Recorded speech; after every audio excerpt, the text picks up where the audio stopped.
Chapter 32.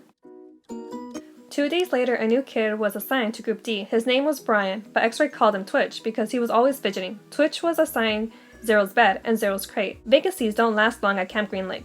Twitch had been arrested for stealing a car. He claimed he could break into a car, disconnect the alarm, hotwire the engine, all in less than a minute. I never planned to, steal one, he told them. But sometimes, I'll be walking past a real nice car parked in a deserted area, and I'll just start twitching. If you think I twitch now, you should see me when I'm around a car. The next thing I know, I'm behind the wheel.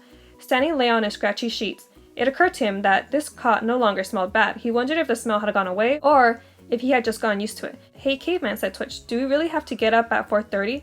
"You get used to it," Stanley said.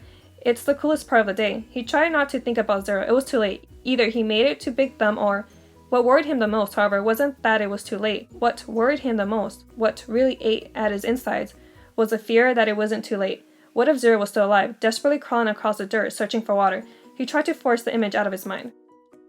The next morning, out on the lake, Stanley listened as Mr. Sir told Twitch the requirement for his hole, as wide and as deep as your shovel. Twitch fidgeted. His fingers drummed against the wooden shaft of his shovel, and his neck moved from side to side. "You won't be twitching so much after digging all day," Mr. Sir told him. "You won't have the strength to wiggle your pinky." He popped some sunflower seeds in his mouth, carefully chewed them, and spat out the shells. "This isn't a Girl Scout camp." The water truck came shortly after sunrise. Stanley got in line behind Magnet ahead of Twitch. What if it's not too late? He watched Mr. Sir fill the X-ray canteen. The image of Zero crawling across the hot, dry dirt remained in his head. But what could he do about it? Even if Zero was somehow alive after more than 4 days, how would Stanley ever find him? It would take a day. He needed a car, or a pickup truck.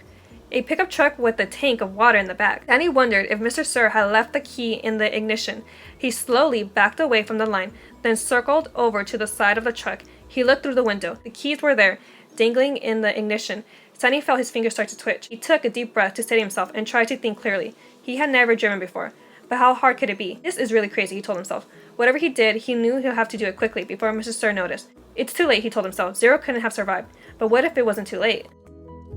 He took another deep breath. Think about this, he told himself, but there wasn't time to think. He flung open the door to the truck and climbed quickly inside. "Hey," shouted Mr. Sir. He turned the key and stepped on the gas pedal. The engine revved. The truck didn't move.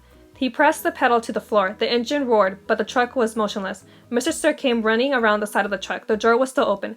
"Put it in gear," shouted Twitch. The gear shift was on the floor next to the seat. Stanley pulled the lever, back until the arrow pointed to the letter D for drive. The truck lurched forward. Stanley jerked back against the seat and tightly gripped the wheel as the truck accelerated.